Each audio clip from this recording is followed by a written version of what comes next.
Now I can officially say good afternoon, everyone, or good noon on the dot. Welcome to MHF Annual Gathering 2021.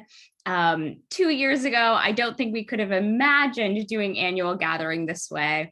Last year, amidst all of the upheaval and craziness, it was clear that doing any kind of annual gathering was not the right choice. And this year, we are branching out and trying to do this thing virtually. So I thank each and every one of you for taking this time to be with us, for trying this out with us.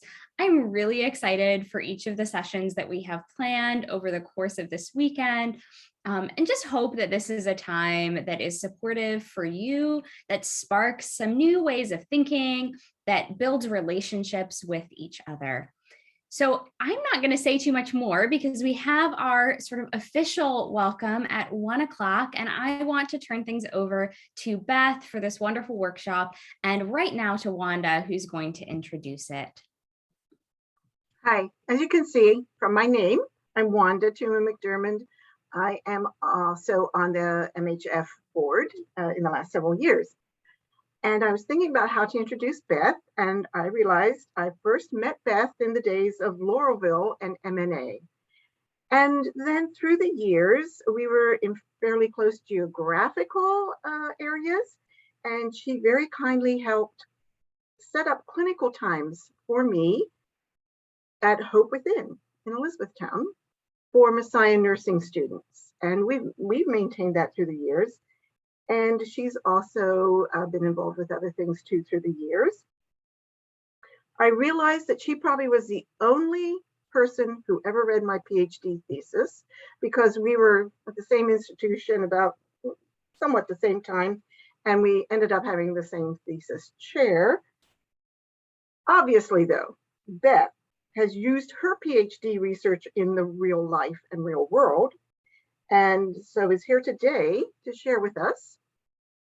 And in looking at her title and on considering the multiple ramifications of COVID, I really think the timeliness of this is a godsend.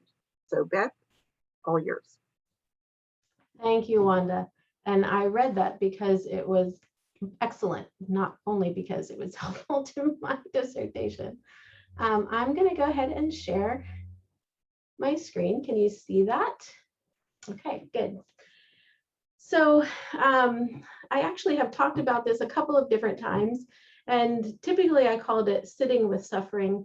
But as we move on through, I may decide that it may be more appropriate to call it dancing with suffering instead of sitting with suffering, because we rarely sit.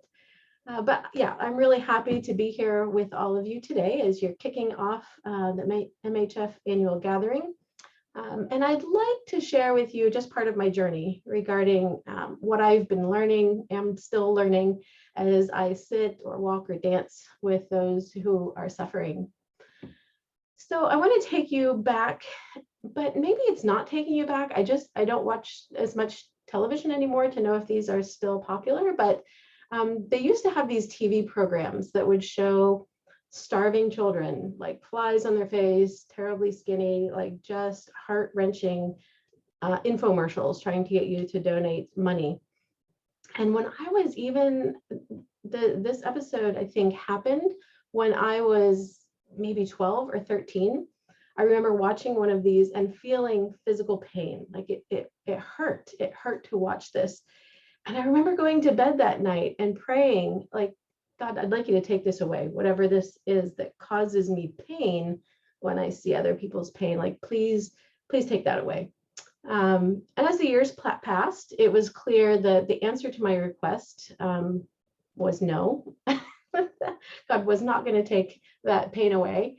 But in place of that, I feel like God has continued to walk with me and dance with me in knowing how to be with, serve, love people who are in difficult situations.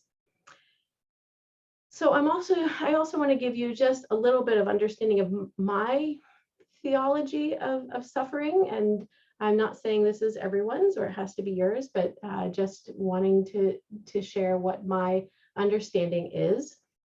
And very briefly, so when I think of Emmanuel, God with us, Jesus came to demonstrate the way to be with others. Like Jesus came to be with us. And so to me, that's a bit of direction for me on how to be with people who are suffering. I would not say that my theology, my understanding of theology would be that God causes suffering or ordains suffering, that God judges people who are suffering, that there's not a comparison measure of like one type of suffering against another. But it's in sitting, walking, maybe dancing with people in their suffering that assures them that God is with them. I mean, this is kind of the story of the cross. God is with us in the most difficult and worst times of our lives. God is present when we feel like everyone else has abandoned us. And so the story of the cross has also the part about the resurrection, that God is not content to leave us in our suffering. And there has to be resurrection. And so anytime we can walk with people through that suffering into that resurrection is really a blessing. It's a gift from God. So how have I learned to sit, dance with suffering? I feel, as I said, from that time I was 12 or 13 years old, asking God, please kind of take away whatever this is that causes me pain, that God has given me a lot of opportunities to provide ways in which I can learn to offer compassion, to walk with, to sit with, to dance with people who are suffering. I worked with Eastern Mennonite missions in Kenya for a number of years. And then after we were back home, I worked as the catalyst for response to HIV/AIDS with Eastern Mennonite mission around the world. Worked as Wanda was talking about, developing clinics in the US that served under or uninsured populations so that they would have excellent primary health care. Worked as MCC with the health coordinator, so globally traveling around working with organizations, health organizations. So these past years, in 2016, returned to DR Congo and Kenya with MCC. So it just seems like God continues to offer these opportunities for me to be able to be with, walk with, sit with people who are suffering. And even in my role at EMU, I currently currently work at EMU as the director of intercultural programs. However, about 6 months after I came to EMU, COVID hit, and I was asked to be the EMU COVID contact tracer. So that's a role I've been carrying since 2020. And so I would love to say that the things that I'm going to talk about today are all things that I've learned, that I've moved on, but I would probably say more accurately, I'm still in the middle of learning. And so hopefully you can take that with you as you're listening to what I'm saying. So as I think about how do we sit with suffering, here are just some of the things that I have been able to kind of see in my own life. First is recognizing the link between compassion and spirituality. If we look at how we view people who are suffering, how we understand that, how we understand our role in that, my experience has been that sometimes when I am in the midst of maybe doing something that I feel is compassionate, how much closer I have felt to God in those experiences. Isaiah 58 says, I'm going to be starting at verse 6, is not this the kind of fasting that I have chosen, to loose the chains of injustice, untie the cords of the yoke, to set the oppressed free and break every yoke? Is it not to share your food with the hungry, to provide the poor wanderer with shelter, when you see the naked, to clothe them, and not to turn away from your own flesh and blood? Then your light will break forth like the dawn, and your healing will quickly appear. then your righteousness will go before you, and the glory of the Lord will be your rear guard. And when I read that, I kind of see this connection between being compassionate, walking with those who are suffering, and this healing and this rebirth that God is offering. One of the stories that reminds me of this in my own life was when my husband and I worked and pastored in Columbia, Pennsylvania, which is just along the Susquehanna. It's a river town. And we were working with the homeless shelter in the area. And as a nurse, I said, if you ever have any issues with the folks and need somebody to come and take a look, please give me a call and I'll do that. So one evening I got a call and they said, can you come down and look at the feet of one of our guests? He's complaining of some pain. So I went down and met, I'm going to call him Mike. And Mike had been given some new boots, sort of those, I don't know what you call them. I mean, I know what my dad used to call them, and I'm not going to say that on a recording, but you know what I mean, like those leather boots that kind of go up above your ankles. And they were a little bit too big, and he didn't have any socks. And so with the shelter, guests were allowed to stay overnight. They were served breakfast, but then they had to leave the shelter for the day.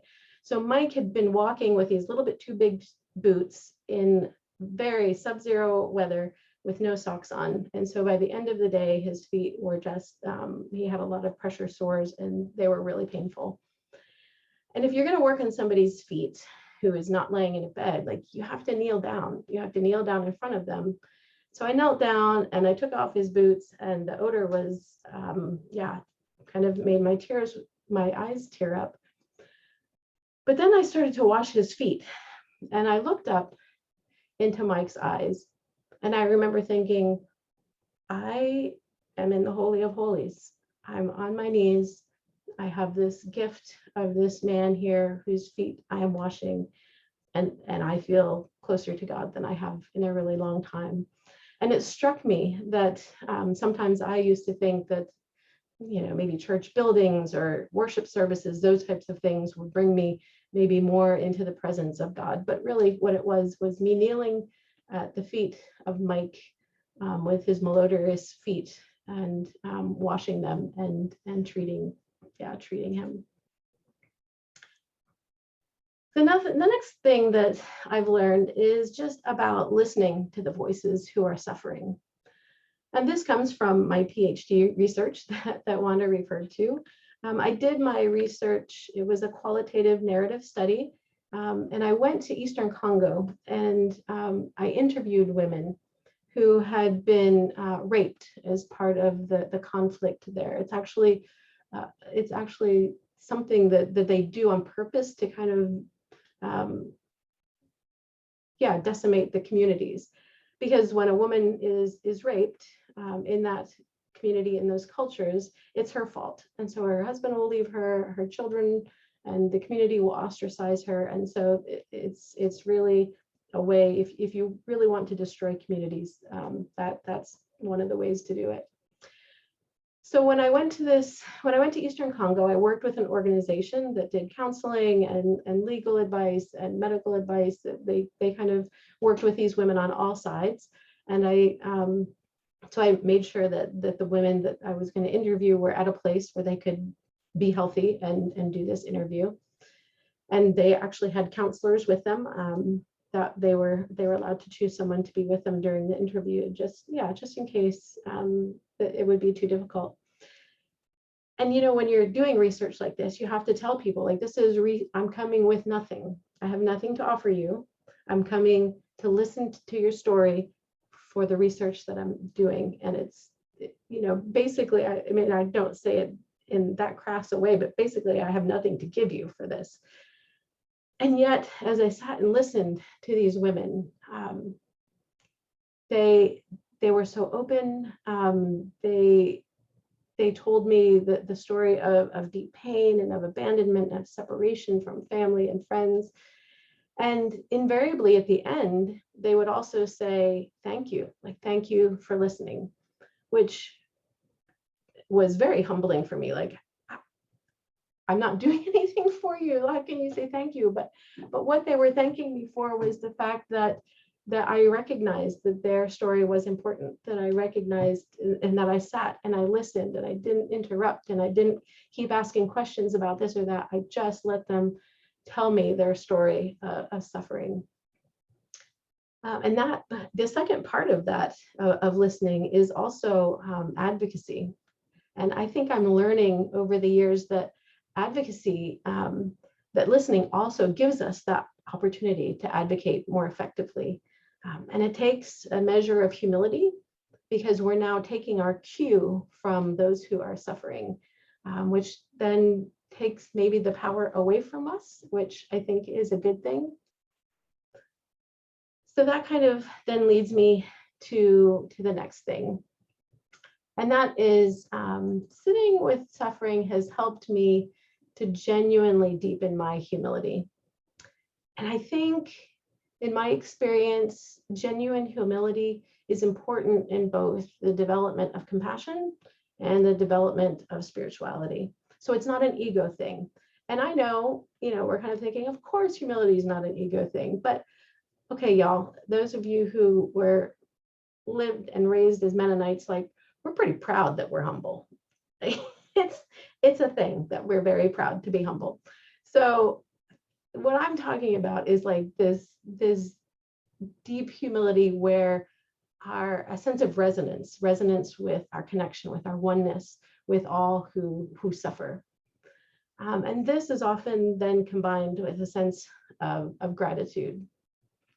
Now, at last minute, I don't usually do this. I usually try to prepare things long ahead and then kind of finesse them. But I would say that today I did change up a little bit, because I felt a little bit of pressure from the Holy Spirit saying, okay, come on now, you're talking about humility. I want you to talk about this. And it has to do with my last week as the EMU contact tracer. I have had students and parents who have, I want to say, yelled, and yeah, they were yelling at me, related to, just my work with the contact tracing and contacting people and saying, okay, if you were a close contact, and so we're going to have to ask you to go off campus and quarantine, or you tested positive, so we're going to have to ask you to go off campus and isolate for 10 days. And just the response that I've been getting, the resistance to that, and you're infringing on my rights and all of these things. And I think, even especially now in this polarization that we have as a nation, we need to learn humility. I'm going to bring this back to me. I need to learn humility, because the humility becomes an example of what it's like to lay down I feel I'm right. So, but I need to lay that down for the sake of being, for the sake of listening, for the sake of walking with people who are suffering. Because they are. And I've realized that some of the people who were the meanest to me throughout this week, I think that was a response to suffering, to trauma, to what's going on, what they're hearing, what they're trying to deal with. And so, I think sometimes those who are suffering come across as angry. They come across as irrational. They come across as wrong. And so in that setting, can I deepen my humility? Can I walk with them in humility, where being right is not the most important as being with, as serving, as trying to do my best for them. So that's what I'm practicing right now. Ask me again in a year or two if I ever reach that goal, and we can have a realistic conversation. But that's where I am right now. Another thing that I have learned, kind of the hard way, is about caring for yourself. As we walk with, dance with people who are suffering, it takes a great deal of self-care. And I would say, without kind of going into this, the full story, that I learned that the hard way, of just giving and giving and giving and thinking, well, no, there's just too much to do. I really have to meet the needs of all of these people, until I got to a point where I could no longer meet the needs of practically even myself or my family. And so knowing that if we want to continue this work, if we want to do this work with joy, do this work for a long time, that we have to prioritize caring for ourselves. So one of the things that I think is important to do as we're caring for ourselves is to take a break from suffering. Specifically, during the last couple of years, I routinely have to take a break from the news. I have to take a break from what is the COVID count in Rockingham County right now? What is the death toll? What is, and not to a point of ignorance, but to a point of self-care, of saying, you know what, it's not going to change that much between now and 2 days from now. I don't need to look at it every day. Maybe it's, I also, over the election time, and I still haven't really gotten back on, is I've taken a break from Facebook. There was just too much vitriol going on, and I said, you know what, this is not something I can really engage in right now, and so I stepped back from Facebook. So looking at things that you can do to kind of step back from suffering so that you can take care of yourself. And again, I'm not talking about putting your head in the sand and not paying attention to anything. I'm talking about being intentional about choosing where you can step back from suffering. Another thing is taking care of your body. I know everyone is different, but I think especially when we're under a lot of stress, when we're hearing the stories of people who are suffering, when we're working with people who are suffering, we need to take care of our bodies. We need to eat well. We need to exercise. We need to get enough sleep. And all of those are difficult to do when you're stressed, or and we typically become stressed when we hear and see and visualize a lot of suffering. And so sometimes we stop eating, or sometimes we start binge eating just because of the trying to process that stress. Sometimes we say, I don't have time to exercise, too much to do, always on the go. So these are things that I think we really, really have to prioritize when we're kind of working in this situation where we're caring for others and working in the midst of suffering. Make time to remember and release. Just thinking of times in my life where I've been in a situation where I've been working with people and carrying, to an extent, trying to carry their pain. And one example of that was during my dissertation, my research in 2014. I remember I had a very strict calendar, like I was gonna be there, collect this data, and then I came home. I was like, give myself a week to get over jet lag, and then boom, boom, boom, I'm gonna start writing. And a week passed, and then 2 weeks passed, and then 3 weeks passed, and I thought, what is going on? Like, I have a deadline here I want to meet. And I realized what had happened is I had listened to all of these stories. I had taken it all in, and I had never given myself the opportunity to release that, to release the pain that I had been hearing about from these women. There are a number of ways that I have found that this can happen. I don't know if any of you have heard of the book Praying in Color by Sybil Macbeth. This is actually something that I have just recently started to do. And I'll show you in the next slide, I'll show you something that I worked on this last summer. I was able to go to Eastern Congo and work with the MCC team there, who had just come back from, they had to evacuate for the eruption of Nyiragongo. And when they came back, MCC sent me to help them debrief that time.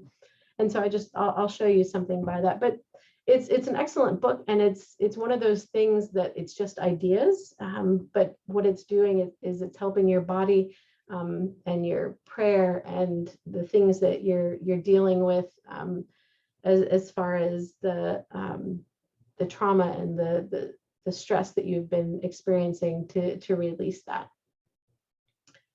Music is another thing that really helps me. And sometimes my husband knows when I'm stressed, because we'll get in the car and the radio kind of goes to where I had it before, which is really loud. He'll be like, everything okay, honey? Yes, it is, because I played my music loud when I was on my way home from work, and now I'm doing really well. And people have all of these are just mine. People have all sorts of ways that they're able to kind of release the things that they've been carrying for themselves or for other people. And another one of those easy things is breathing exercises. You've probably heard about a lot of these breathing exercises. There are some that are really complicated, some that are really easy. And I would say find what works for you. It doesn't have to be complicated. What happens when we're stressed, what happens when we're carrying other people's pain, is that we start to breathe in a more shallow way. And so we're not really oxygenating our body the way it should be oxygenated. And so even just sitting and taking a few really deep breaths and exhaling can be healing for the body, and can be a way. Maybe you inhale strength, and exhale the pain that you've heard, or the things that you've been carrying with people. And so, yeah, we're not going to necessarily go through any breathing exercises, but Google it and you'll find about a million examples. And laughter. This is one that I've been using for several years. I started using it for myself when I would get stressed, and I think even after I did my dissertation, I said, you know what, the only thing I'm going to watch on TV are comedies. Like, if it doesn't make me laugh, I'm not going to watch it. And then found out, like, this is a thing. This is actually a self-care tool, laughter. There's actually a thing called laughter yoga, because your body doesn't necessarily know when you're laughing spontaneously or you're doing a fake laugh. Like, your body still releases those endorphins. And so sometimes you can actually just do exercises where you start to laugh. Sometimes I do that when I'm looking in the mirror, and sometimes that's easier than other times. I just recently, boy, I don't know, this may be too much sharing, but anyway, I recently have needed to start using a CPAP, and oh my word, the first time I saw myself in the mirror, I was like, oh my, I have absolutely no more shame left. And so it gives me a good chance to look in the mirror and laugh at myself and maybe release some of that stress. But these are all opportunities, and there are so many more for us to kind of think about those that we're walking with that are suffering. Maybe take the time to pray for them, for their situations, but then ultimately then release that pain, that suffering that we're carrying with others, and being able to move on. And another really important thing that I find for my self-care is connecting with others. Primarily for me, this is my family, my grandchildren, just making sure that you're connecting with other people, and making sure that you're putting those two things together. Like, I'm connecting with people, I'm finding joy, and it's, I'm doing that intentionally to kind of be able to take care of myself.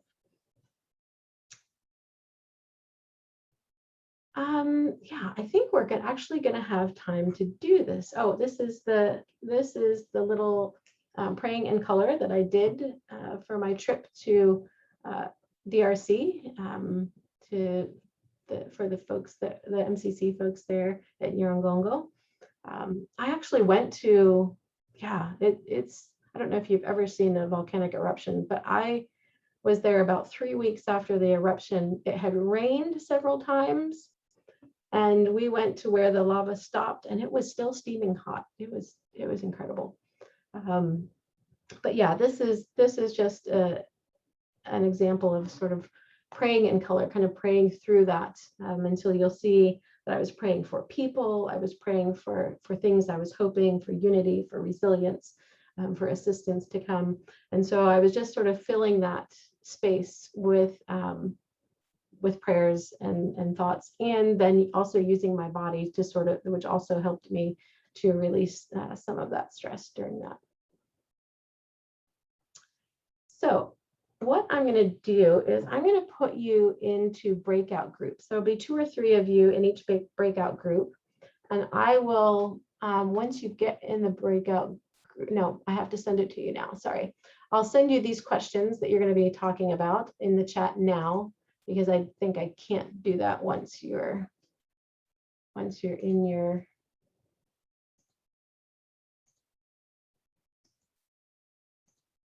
there. So these are the discussion questions. So you should have them when you go into the breakout group. So yeah, just talk amongst yourselves, like what are the ways that you take care of yourself in the midst of suffering when it's starting to kind of press down on you? How do you release that? And then I'd like you to choose one new thing, maybe that you heard today, or maybe that something that you hear from each other that you intend to try as you process and release the suffering of others. Well, hopefully your discussions went well. Other people must still be talking because they're choosing to wait out the 60-second countdown. So we'll wait for them to join us.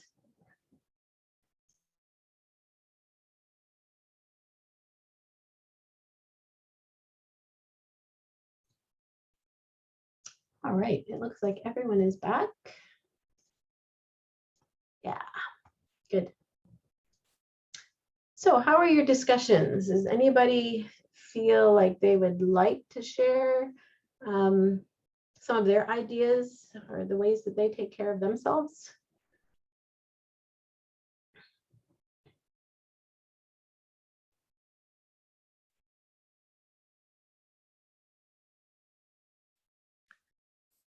I would just like to say I'm not going to necessarily share my self-care strategies, but just to affirm the goodness of Zoom, that we can have conversations with people across the world.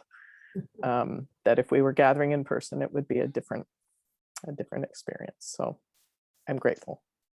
Amen.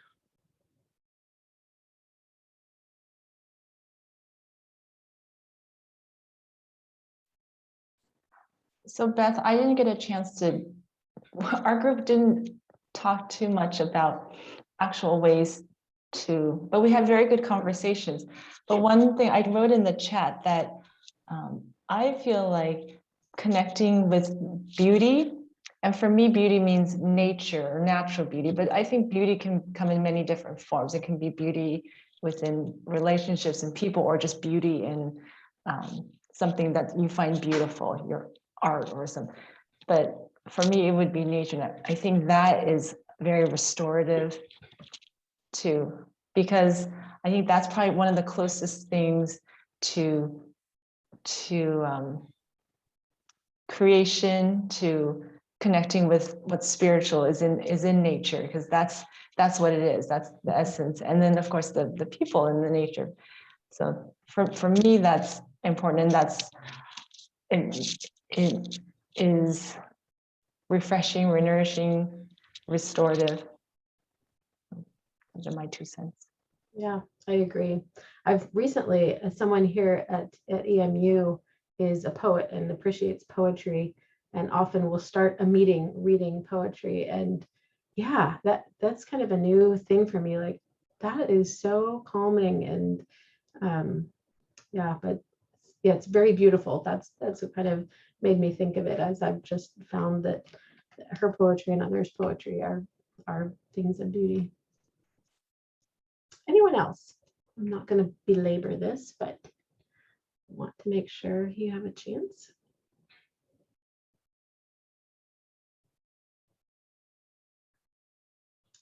All right, so I think, and I've said this before, that I don't know that it's necessary to choose a specific thing for self-care, but just to keep in mind that this is something that we should really prioritize, especially as we're working with people who we see suffering every day. Maybe we experience ourselves and witness others suffering every day.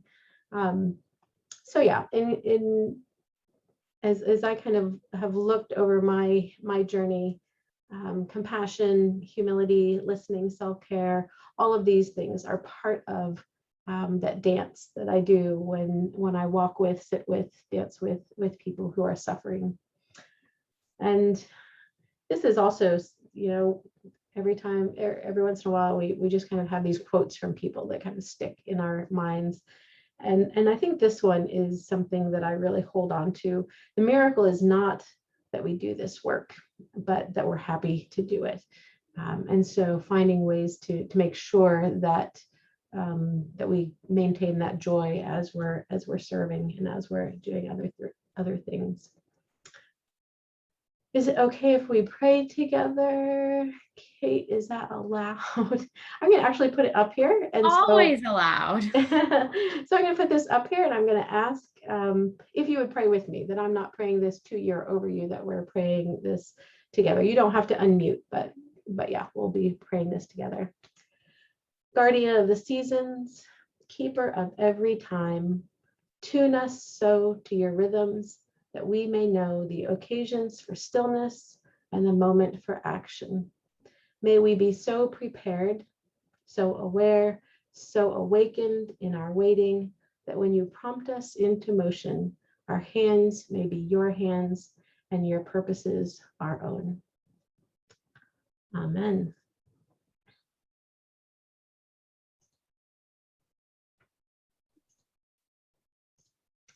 That is what I have. That is a beautiful prayer. I really love it. Well, thank you so much, Beth. We can give her a virtual round of applause and thanks for taking the time to prepare this, to share it with us. Thanks to each of you for taking time to be here, whether it is your lunch break or whether you've got some wider space today to do some of this self-care that we've been talking about.